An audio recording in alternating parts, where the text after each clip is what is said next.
So go back in time with me. Let's go back 600, maybe 650 years ago. Since we're going back in time, let's go somewhere maybe exciting and cool. So let's just go to the streets of Paris.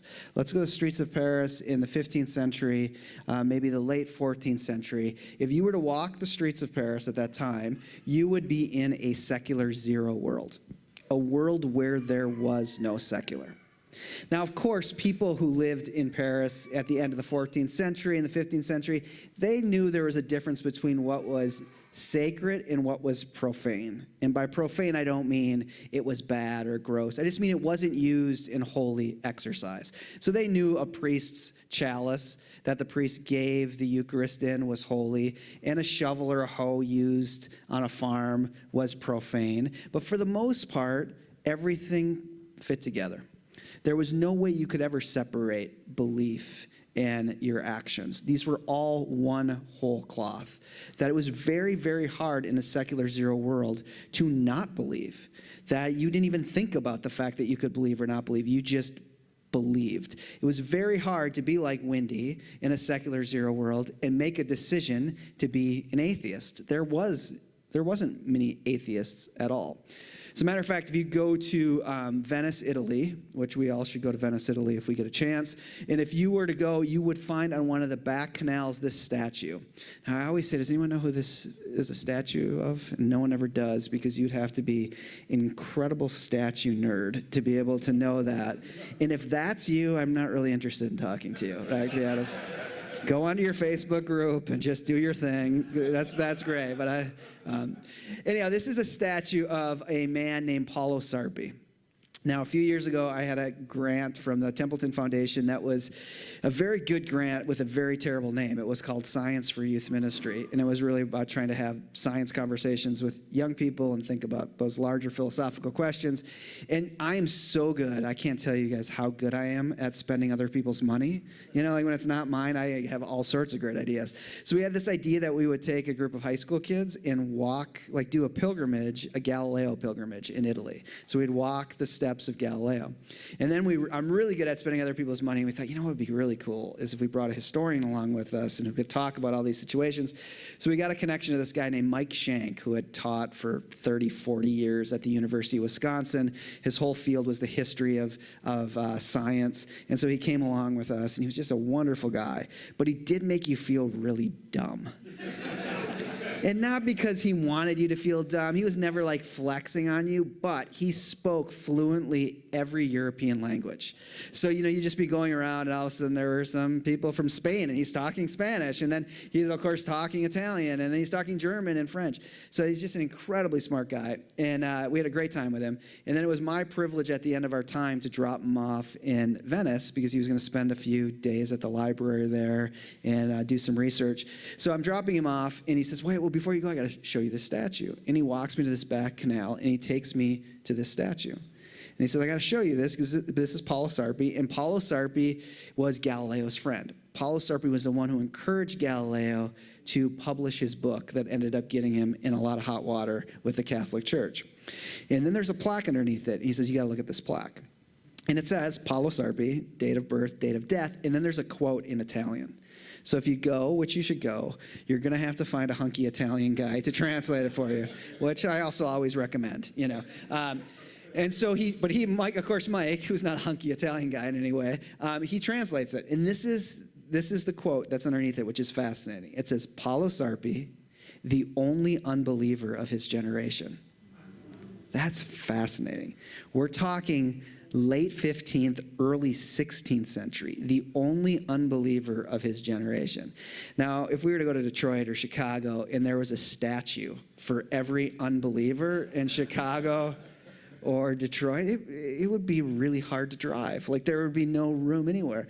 But in a secular zero world, you live in notoriety if you don't believe. It's very hard not to believe. Of course, we have all sorts of, stories, negative stories of people being burnt who we think didn't believe the right way. Or if you believe this, you could bring terror to our village, so we have to push you out. There's all sorts of fear and negative elements of this. But it's very hard not to believe. The whole of society teaches in some sense. Like every part of life is a catechism that pushes on this belief. It's very hard, I think, for those of us, well, all of us here who are late modern people, it's very hard as a late modern person, especially a kind of Western late modern person, to think about what would it be like even to live in a secular zero world? How could we get back there? What would that mean to be in the modern world and then go back to secular zero?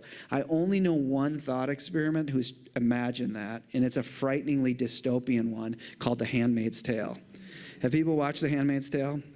If you haven't watched The Handmaid's Tale and you don't want to sleep tonight, just, stream the first season at your hotel or at home or wherever you are. But if you haven't seen this, Hulu, it's won a bunch of awards, and it's based off Margaret Atwood, who's a Canadian author who wrote this. She wrote one book, and it's now turned into 4 seasons. But what she does is she imagines that America has fallen, that America doesn't exist anymore, which actually isn't quite true. If you watch the series, America does exist, but America exists only as in diaspora. So there's a small group of Americans who live in Toronto, which she's a Canadian author, folks. That actually feels like the ultimate Canadian fantasy to me, This is all fantasy literature is what this is. It's like the most delicious thing. A Canadian would never say it, but that's what they're thinking. Like, gosh, wouldn't it be amazing if America didn't exist, or better, existed in Toronto? All right, so America has fallen. A very white right-wing group has taken over America called Gilead, and they have taken America. They've taken what this area was. They have taken it back to secular zero. And if you watch, one of the most frightening things is that it functions in the secular zero way. The way you dress is your station in life. It perpetuates this belief we think about every person. The way you talk is the continued reiteration of the liturgy. So even the way you greet each other, what's haunting when these women go to the grocery store and they see each other and they have to reenact the liturgy. Under his eye, may the Lord open. Belief is just everywhere. It is very, very hard to escape it. Now, talking to church renewal folks, often talking to bishops and denominational leaders who are very worried about the future of congregational life in America, I have never had one bishop or organizational leader say to me, you know what we're going for in our denomination? We're just really trying to get things back to The Handmaid's Tale. That's what we're really trying to do here. No one wants to go back to secular zero. No one does. Atwood thinks it's an absolute nightmare. It's a dystopian thought that you could be a modern person and fall back into secular zero. And there's 3 reasons for that. There's 3 things that you need to have that we just don't have, that she's really quite frightened of and doesn't really want to return to. And these 3 things are, you need to have a deep sense to live in a secular zero society that the world is an enchanted place, that there are demons and devils everywhere, and that they can affect things, and that they're present around every corner. Now, what that means is not just that you somehow intellectually consent to that. I think in this room, a lot of us would consent to that there is a spiritual world at play, but you even have to have your society organized that way. It has to organize the institutional structures, have to be organized around devils and demons potentially being around every corner. You have to have a sense that the things you touch and that you feel could be imbued with either a divine or an evil force. That if you can get near the holy things and you can touch them, or you can at least be in their presence, that they can impact your being. And if you're near an evil thing, it could negatively impact you. And you have to have a sense that the self, that your very essence of your inner being is porous. Things can very easily get into it and come out of it. One of my favorite stories from medieval Christian history is in England. They had a huge church controversy. 13th century, end of the 12th, 13th century, that they discovered, the church leaders got intel that they heard people were coming to the cathedral to take the Eucharist. The host was being put on their tongue, and then people were leaving the cathedral and not swallowing it. So they were holding it in their mouth like this. And they were leaving the cathedral. They were taking it out. They were putting it on their fields to get a better crop yield. They were feeding it to their sick pig who was about to die because they believed, not because they were disrespecting it, because they believed it was imbued with a very divine reality. It was the very flesh of Jesus Christ. And if you needed a good crop yield to survive this winter, well, maybe you should use the host. And of course, when the priests and the bishops and the cardinals got news of this, they got very, very worried, very, very upset. So they called a meeting, and they got everyone, all the leaders in a room. I don't know what they called it. What's our theme? Hidden pathways or something like that. It was like, there was some big theme. The e-alert went out, and they're like, come, this year's conversation is, how do we get people to swallow the host? That was the big hook to get people to come for a conversation. So they were talking, what do we do? How do we figure this out? And some genius in the room, some absolute genius, raised, of course, at the time it would have been his hand, and he raised his hand, and they pointed to him. He's like, well, why don't we just make people stick out their tongues? And that's what happened. And now if you've seen an Italian or Irish gangster movie, you know there is always a montage of murders at the same time that the boss's son or daughter is having her first communion, and you get like the metaphor of blood being spilled and blood being spilled. And of course, it's the perfect alibi for the mob boss because he couldn't have killed anyone. He was at his daughter's first communion. But you see the montage of body falling, bread being broken, and the mob boss goes forward, puts hands behind back, because you can absolutely not touch the Holy Host. Stick out your tongue. The priest puts the host on your tongue, and then like a 4-year-old with a sore throat at the doctor's office, you show the priest that you've swallowed it. Well, the other thing that they had to do is they had to, of course, ramp up the rhetoric. They told people, if you misuse the host, you will go to hell. There's nothing worse you could do than misusing the very flesh of Jesus Christ. If you do this, you will bring eternal damnation unto yourself. And it worked. People became very frightened. And we have historical documents that it became church law that you had to take communion twice a year. And most people took it twice a year. They were absolutely frightened. They went before the priest shaking, not sure what would happen to them when they took it. But it was better than the alternative. The alternative, if you never took it, if you refused to take it, you would burn in hell forever. Your soul would be captured by evil, so you took it. Be similar today if our ancestors heard one of us saying, which is very common in my church, that my wife's the pastor of, our people would say, we take communion every week. And a lot of people in our church would say the most meaningful worship experience they have is taking communion. They love it. And you would hear them say, I love taking communion. It's so meaningful to me how we do it. And I just love it. If our ancestors in the faith heard us say that, they would think we were incredibly strange people, like incredibly strange. Be similar if you were at a Bible study this week and someone said, hey, I want you all to know that I'm having surgery on Wednesday, but I got to tell you all, I just love surgery. I just love it. I mean, I just love having surgery. Like the whole thought of someone cutting my body open and taking part of me out, I don't know. It just feels great. And anesthesia, the fact that I'm going to go unconscious and I'm going to go somewhere I don't really know where, and there's a small percentage I may ever wake up, I love that. It's just so meaningful to me. If someone said that in your Bible study this week, you would think, something's off here. Our ancestors in the faith would think something similar hearing us say, I just love communion. It's just so meaningful to me. It was frightening to them. But again, just the same reason you would have surgery, it's scary, it's frightening. You do it because it's better than the alternative, like your appendix is exploding and you dying. So you risk your sinful soul going before the altar to take communion, because if you don't, then you're in major, big trouble.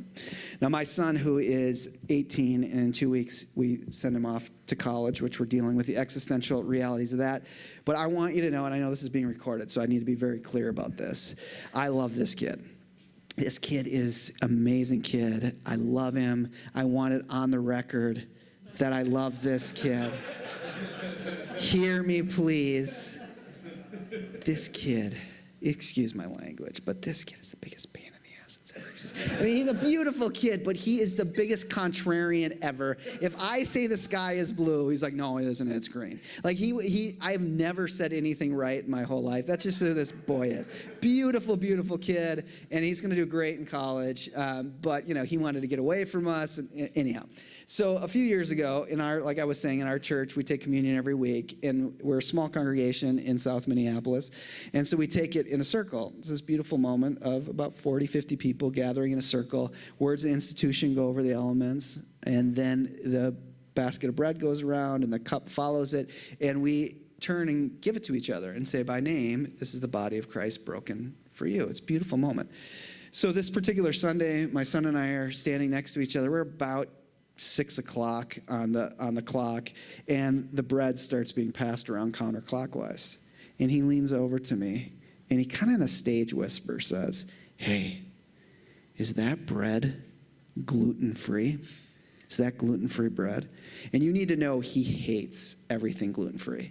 He doesn't even think it's real, and he just hates it. He thinks it's gross. He just absolutely hates everything gluten-free because, of course, his mother's gluten-free. So that just means it's a terrible thing.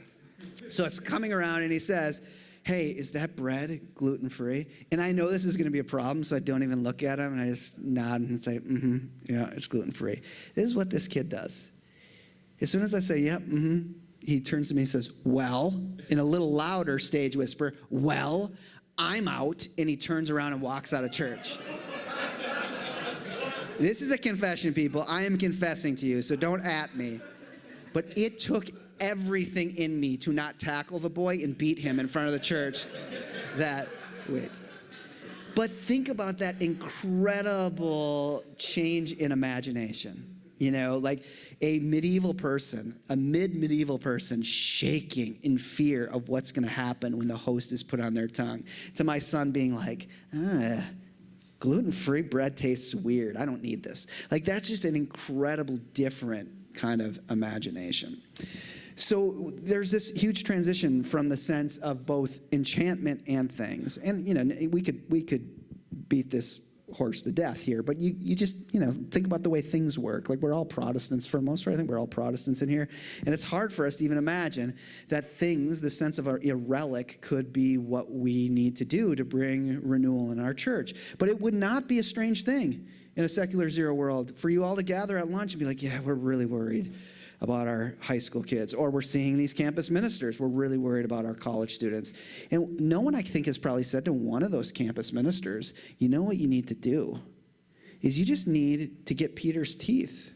And if you could just get Peter's teeth and have all the freshmen walk past Peter's teeth and say a prayer every Tuesday night, we're good. Everything's cool. But in some sense, that's what we would believe. And I know that seems kind of, I'm not trying to be anachronistic here and just imagine that that's just ridiculous, but there was a sense that that very thing, you needed to be near the relic. In the secular zero world, the major framework was the pilgrimage. And the pilgrimage was what formed, and what the pilgrim was walking to was a holy thing. If you can get to the holy thing, the walk itself does something. You pray as you walk, and you suffer as you walk, but you are going to this holy site, this holy thing. That's really hard for our imaginations. And again, then there's a sense that things can get inside you. Now, I've already probably revealed that I'm a major PBS watcher. I need you to know that I'm not just a watcher, I'm a supporter. So I have my tote bag somewhere. I don't know where I put it, but this really shows how much of a PBS nerd I am. Did anyone watch Victoria? It was like there's like four parts on Victoria. It was probably a couple of years ago, and there was, I think it was in season 1. So Queen Victoria. So we're not even talking medieval period here. Now we're talking 19th century. Victoria happens to be pregnant at the same time that the London Zoo is opening. The first zoo in London is opening. And she is told, get this is just so strange, she is told by her doctors she is not allowed to go to the zoo because she's pregnant. And the idea is if she sees an elephant with big ears, there is a good possibility her child will come out with oversized ears.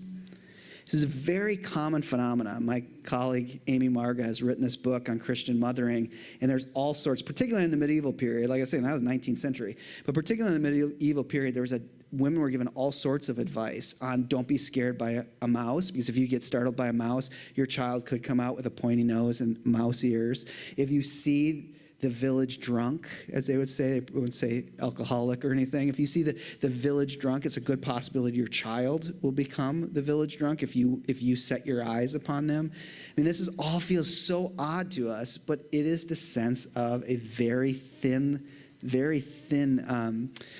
membrane between what is outside and what is in. All right, so to bring this to kind of a conclusion, at least to bring the self to porous, we don't have that. And I guess an example of this is maybe one of the best commercials ever. That Snickers commercial. Remember that Snickers commercial? Let's see if we have it here.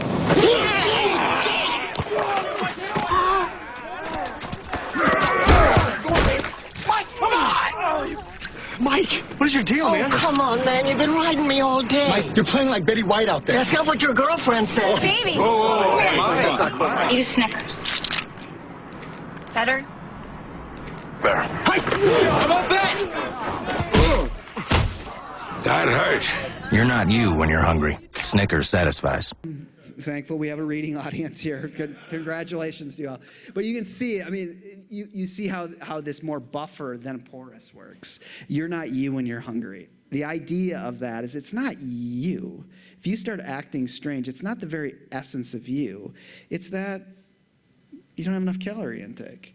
Or I think about this with my daughter, especially when COVID happened. Like every day when she was on online school, every day at 3 o'clock, she would be on the floor in tears and just dealing with all the anxiety of this and the stress of this. But not once did her pastor mother and theologian father go, uh-oh, 3 o'clock, bad times, fits, the devil is near. Let's call a Catholic priest to do an exorcism on her room, because a Presbyterian and a Lutheran couldn't do it. But we never once thought that. We always thought, oh, she's overwhelmed. She hasn't eaten enough. She hasn't had enough time to eat throughout all the day. That there usually is something more natural and material to explain the behavior than spiritual. In a secular zero world, it is first and foremost a spiritual reality before it is a physiological reality. So there's not a buffer at play here. All right, so to bring Larry up to transition us, in a secular zero world, if we think of the very kind of core of what it means to lead or to be a pastor, it is to give people access.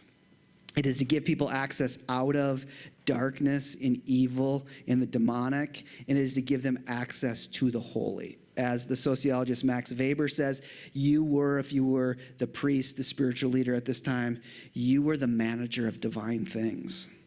You were bringing people directly before these divine realities. It was about giving people access. All right, Larry, let's transition into conversation.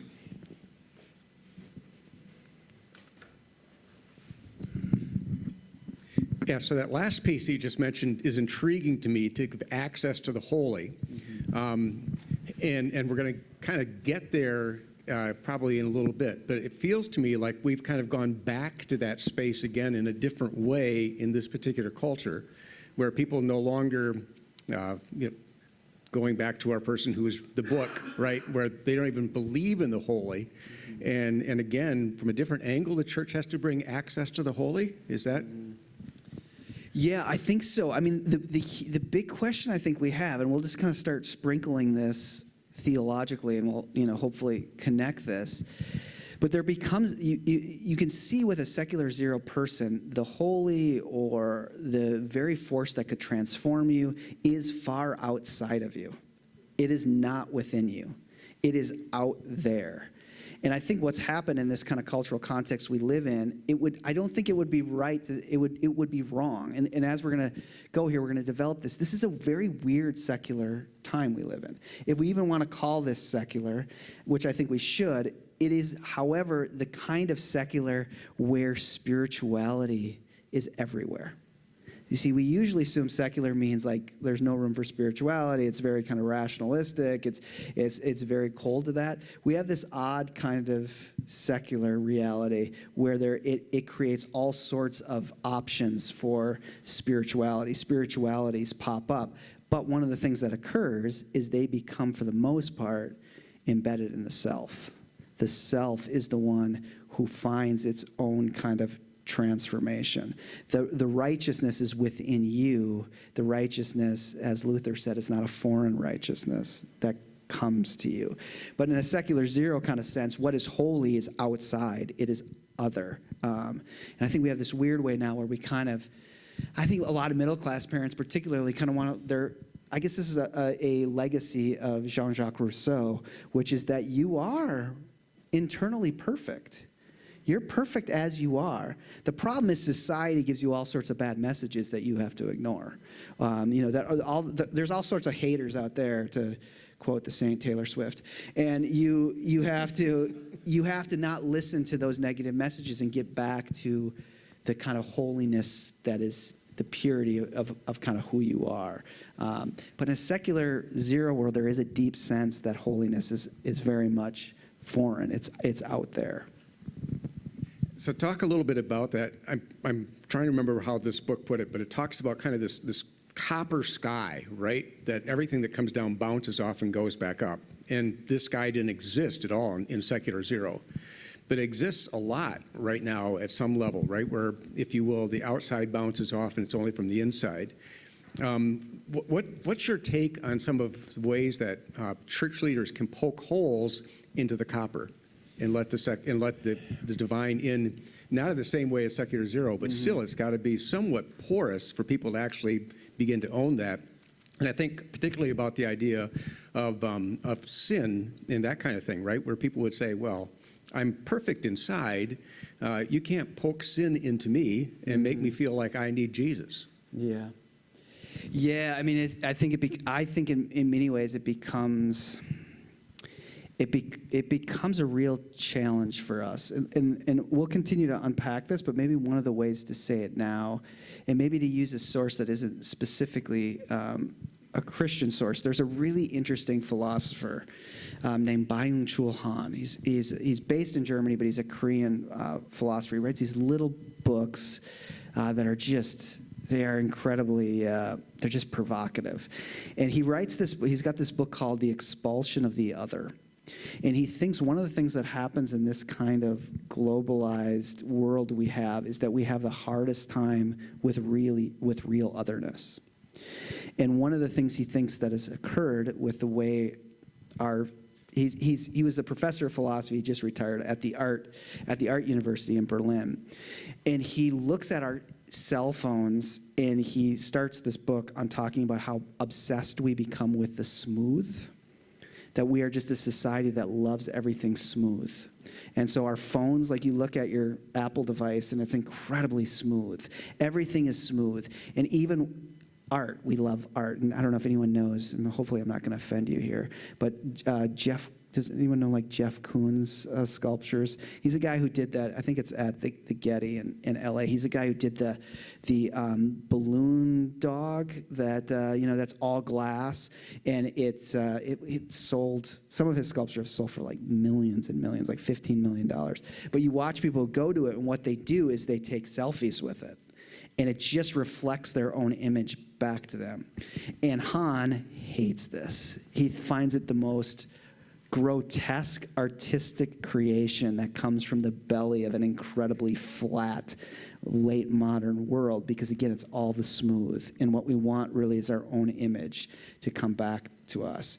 And he thinks that we have therefore become obsessed with positivity, that we are an overly positive society because we can't deal with otherness. And you have to have some level of negativity to really encounter what is outside you and other than you. So to put this together, and this is obviously a longer story, within at least the Christian mystical traditions, negativity has always been an essential piece. I mean, you think of Pseudo-Dionysius, the very kind of father of mysticism, which we don't even know when he really wrote, probably the 6th century in Syria. But there's this deep sense of the apophatic, that the way you even commune with this God is to continue to articulate that this God is inaccessible to you. This God is so other and so great. So you start at a point of kind of the negative, the impossibility, which then opens up all sorts of realities for sin not to just be beating people on the brow for being bad, but to talk about our impossibilities, to talk about the negativities that we have. But in a society, I mean, we heard it with the campus pastor, we have a generation who refuses to talk about negativity. They want everything smooth.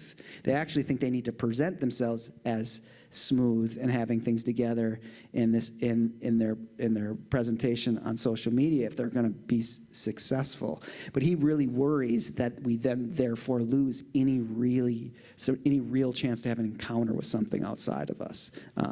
And so I do think we have to kind of think about that in the context of pastoral ministries.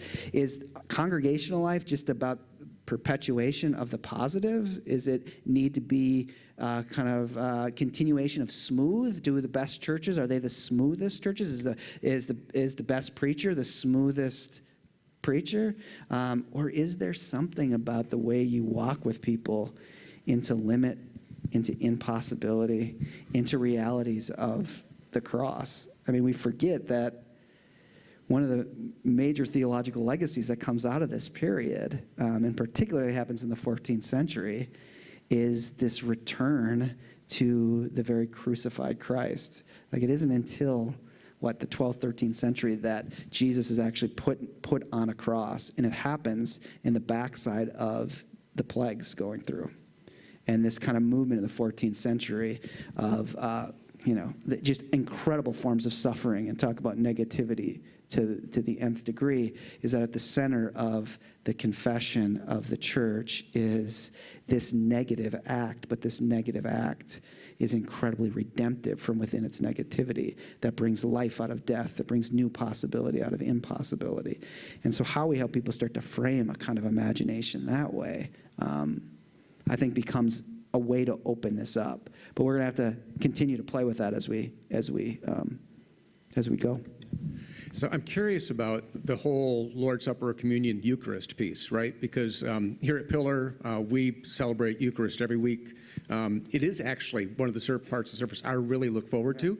And when I have to preach other places and they don't have it, I say to my wife, well, I want to get back to Pillar. I want to do Lord's Supper. It's been like 3 weeks now. I grew up in a tradition where it was 4 times a year, so that's a significant shift, right? But what is the difference? I understand the fear part, but what's the difference between how maybe we imagine Lord's Supper, communion today that's made that shift? Is it, again, kind of the external thing, that this is something that I get versus, the holiness of God versus something that empowers me? How does that shift look? Yeah, I think this is one of the real dangers, is I don't think we should in any nostalgic way long to be secular zero people.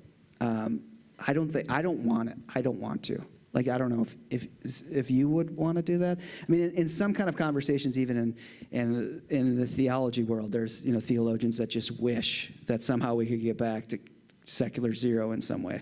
I don't want to do that. I like penicillin. I'm for indoor plumbing, things like that. I'm really into streaming services, though I know it is corrupting my mind in certain ways. By the way, he owns all the Apple streaming services. He sold his soul. I've sold my, absolutely. Yeah. I like it smooth. I want it smooth all the way through. I am the sinner of which I speak. So I don't want to see I'm not, my point is, I don't think the goal is, all right, what we need to do is get people to be really freaked out when they go to take communion. That's what we want. If people aren't freaked out, then something's wrong. No, I mean, this could be an actual beautiful thing. It could be a movement forward that people don't come under utter fret of what could occur. But you also see it becomes its own challenge inside of that. That you release people from living under divine consequence, and all of a sudden what is there? I mean, this is part of the story that we're going to continue to tell is, what happens all of a sudden when you don't live under divine consequence. So is there a middle way between? And we need to remember that the Reformation, I mean, a big piece of both what Zwingli does and Luther does is very uncomfortable with how the priest in the Mass controls God. Because when you control the Eucharist, you control God. And both of them find that to be utterly problematic and abusively used. And so some of this fear, this isn't like, this happens in 1982 that we start to do that. Or, as soon as worship music came in, that's when, no, this is a movement from the Reformation, was to kind of release communion from being something that, from a big piano hanging over your head. The sense of a gracious God who meets you in this. Even for Luther, where the elements are the real presence of Jesus Christ, they don't meet you, and they may meet you in a form of judgment, but it's always an embrace. It's a meal of love. It's a meal of acceptance and embrace. So there is a way beyond kind of the fear of this. My point in pointing it out is just to say that's a very different imagination. Most people in your church, the struggle they have is they have a hard time getting inside of the moment. Like they find their imagination somewhere else on Sunday. They're thinking like, okay, gosh, I got so much to do Monday and Tuesday that all of a sudden they're not there. They're not in this space. They don't hear you preach because they're thinking of all sorts of other things they have to get done. I mean, when we're talking about the people who actually show up, have a hard time actually being there. It's very different than in a secular zero world where someone comes into the cathedral. And part of this is space too. I mean, can you imagine being a medieval person and you walk in to the Durham Cathedral? I mean, your roof is a grass, a hay roof, and then you walk into a building, and it is, you couldn't imagine how high it is. And there's light in glass there, and the priest makes this assertion that you are in a space where heaven falls down to earth, and you believe it. And one of your biggest fears is fire or storm. And if you get yourself in the cathedral, fire and storm can't get you. It feels like it protects you. That's not an imagination most of our people have. Like this is an incredibly, incredibly beautiful congregation, building that's here. But people are in all sorts of other capitalist buildings that rival this. Like they don't come in and lose, oh my gosh. But in a secular zero world, you walk into the cathedral and the thought that you have stepped into a place where heaven falls on earth, which is what the French cathedral builders believed they were doing, which Abbot Chiguet thought he was bringing with the glass, you were supposed to feel like you were walking into heaven when you went into that. This is a place where heaven dropped down to earth. That was believable. That made sense. And so these become very different kind of imaginations.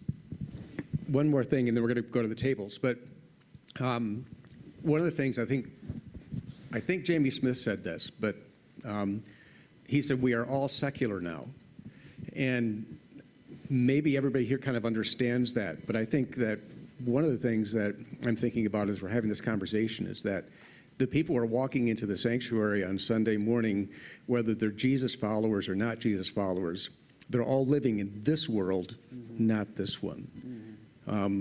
And how do you kind of see that? Is there a continuum within Christian faith that we might say, we're going to talk about secular 2 and secular 3 in a little bit, but where is there a continuum, or do we just kind of say, pretty much of us all are already here? Yeah. Well, there is a continuum, and it's more complicated in the sense that I think, probably some of you are even sitting there and you'll talk around this at tables and being like, well, okay, disenchantment, things not being imbued with the divine force, self being porous. Yeah, but I mean, my aunt, or there's all sorts of churches in every urban area, in downtown Los Angeles that deeply believe that they're fighting demons. Like you can find enchantment still all over the place. So I don't want to give us a sense like, well, this is true for everyone all the time. No, I mean, even those of us in this room, there's different kind of senses of even our own enchanted experiences. But I want to point out two things and not go too far with this, but what occurs, or why I think we also have to concede that we're all secular at some level, is because these three things do not get fronted in our institutional life. And we live in this, inside of these institutions, whether we like it or not, or we're at a point where more Americans don't trust institutions than trust them, but nevertheless, they come this way. For instance, on a flight last night, you have the experience on a flight, where your plane backs up from the gate, and then you sit there for a while. And if you fly enough, you become very aware that this is a little bit too long, we're sitting here, and you start to get a little anxious, especially when you have to drive 3 hours when you land in Detroit. And you become very aware when the intercom system comes on, and you become really attuned to the pilot's voice. And if the pilot does a deep sigh, it goes click, you're screwed. I mean, you are so screwed, you have no idea. So my earbuds are out, I'm listening for that.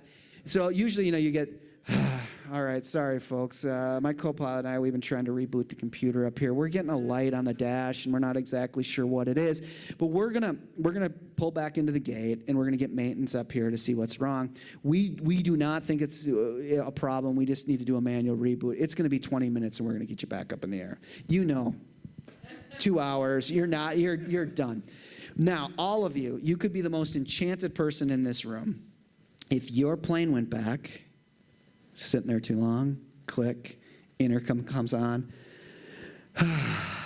Hey folks, this is your pilot. My co-pilot and I are up here and we're just getting weird feelings.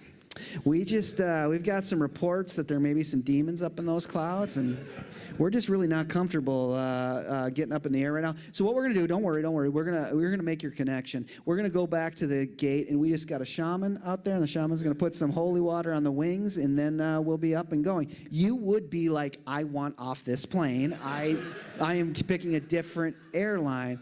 So there's certain ways that even in our kind of collective lives, in our visions of things, but not in our institutional structures. Or let me just quickly say one more story, which is that we bought a house that for the Twin Cities, for the Midwest, is old. It was built in 1912, and we're only the second family to ever live in it. And the man who lived in it was born in that house, died in that house after like 80 years, died in the house.